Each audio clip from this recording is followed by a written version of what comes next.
بسم اللہ الرحمن الرحیم۔ اگر کان میں درد ہو، تکلیف ہو رہی ہو بہت، تو آپ نے کیا کرنا ہے؟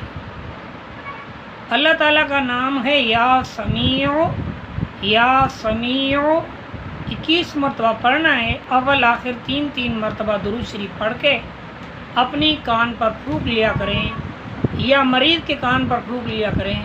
اللہ رب العالمین کے فضل و کرم سے اس نام کی برکت سے کان کے درد سے فوری نجات ہوگی انشاءاللہ۔